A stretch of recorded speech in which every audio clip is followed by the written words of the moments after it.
Ndindi Nyoro has attacked ELIUD LAGAT, the Deputy Inspector General, because of what has happened to ELIUD OJWANG. This is a shameful act according to Ndindi Nyoro. Let us watch him now. If you have a thin skin, you can't take that.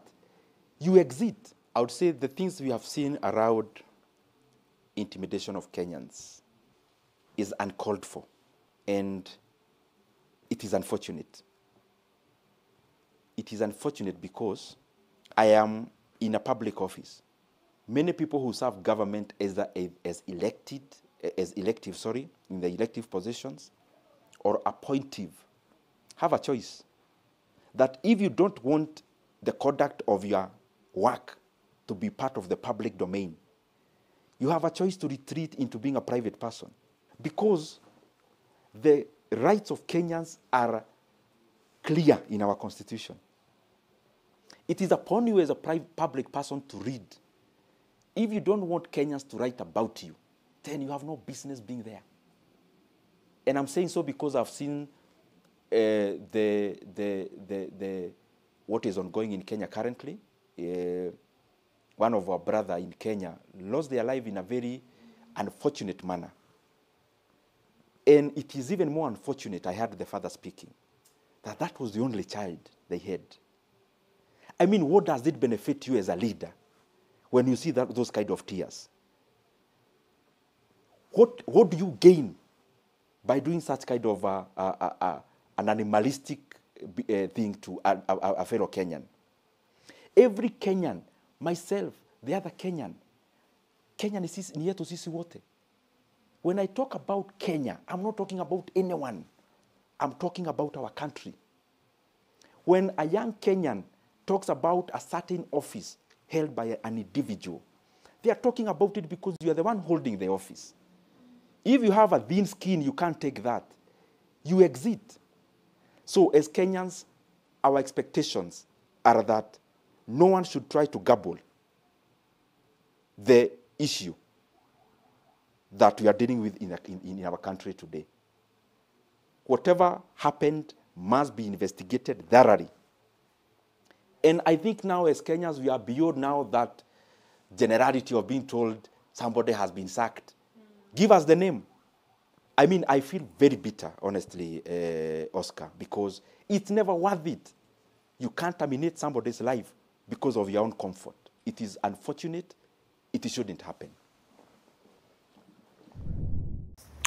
As you can see from that video, it is very clear that ELIUD LAGAT, being a person who is in the public domain, should not complain when somebody posts about him, because he serves the public. So if the public feels that he is not working and posts on Twitter or somewhere else, then he should not be the one thinking that he is going to be complaining about it. Because the issue, the story is that the guy was complaining that OJWANG had posted something that was derogatory on his ex account, which is no longer existing.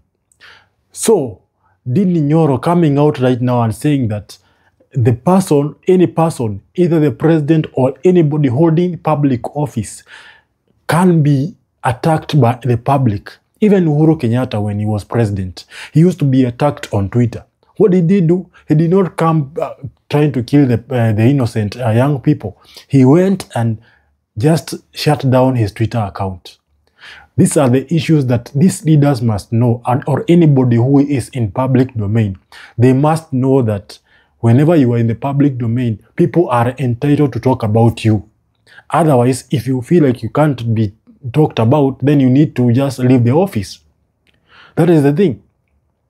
Because we can't have a country that we always live in fear. Like if I get arrested, I don't know if I'm going to survive in the cell. So that is something that these people need to think about. Another thing is Senator Kajwang. He has come out in parliament and said that if any one of those people who are involved, especially the cabinet secretary, Kipchumba Murkomen, the IG and the deputy IG, they should show up in parliament and be answerable to the members of parliament. And those members of parliament, I hope they're going to follow up to that. Listening to Senator Kajwang. People are shedding tears here I am mourning someone from my county, someone from the county I represent. Mr. Speaker, I have buried too many young people following the Gen Z protests just 1 year ago. Mr. Speaker, I buried close to 7 young people who were killed. Some of them were discovered in quarries, extrajudicial killings, and enforced disappearances. Mr. Speaker, in the post-election violence, I buried close to 10 young people, again extrajudicial killings. Mr. Speaker, during the protest when Raila came back from the United States, I buried almost 10 people who were killed by the police. We have felt the pain. We have shed tears. Mr. Speaker, these must be brought to a close. The problem I have with Parliament today is that we are mourning like we have no hope. We are speaking here like bloggers are speaking out there. Parliament is the one that vetted the Inspector General of Police, Mr. Speaker. And as a result, the Inspector General of Police is answerable, is accountable to this House. Mr. Speaker, tomorrow, the Inspector General of Police should be here, must be here. This gentleman did not die. This gentleman was killed, Mr. Speaker. If you look at the definition of to be killed and to die, this gentleman was killed, murdered by the police, who are supposed to be the custodians and the safeguards of law and order in this country. Mr. Speaker, on 25th of June, we'll be marking the first anniversary of the Gen Z protest. I want to challenge Senator Cheriot and Senator Minority Leader. You brought a motion to this House last year in June. We said a lot of things. We said a lot of English. Let us mark the anniversary of 25th June in this Parliament. Because the other House, everyone ran away. We were the only ones who were here. Let us come back here, take stock of the things we said. We talked of extrajudicial killings. We talked of enforced disappearances. We talked of corruption. We talked of tribalism. What have we done about it? Mr. Speaker, this is a shameful act. And I send my condolences to the people of Kabondo, the people of Homa Bay, the entire nation. The Minister for Interior, under these circumstances, should have resigned, Mr. Speaker. In an organized society, the Inspector General, let us have them here in this Parliament tomorrow. Anything short of that, we will not be any better than any other member of the public who's complaining outside there. Thank you, Mr. Speaker. Yes, in that video, anasema that these people must invite the IG to Parliament. But to me, I don't feel like that is enough. Even IG, the deputy IG resigning, is not enough. He must record a statement and he must pay for his mistake. If he was involved in this death, he must pay for it. Proper investigations must be done. IPOA, the Independent Policing Authority, it does not have a good track record because it tells us that they are investigating and then when the story is gone, they are done with it. This time round, and these things are painting a bad picture for this government. And I don't know why this government is putting itself in this position, which is not a good position. And I am sure even the opposition are going to advance their politics using this thing. And it is not their mistake. It is the government mistake. They are giving the opposition a chance to advance their own politics using their own mistakes. You know, the second term is the most difficult term to win. Because if we check the last two elections, every second term, it was challenging for Uhuru to get the second term. The election had to be repeated. It was challenging for Kibaki to get the second term.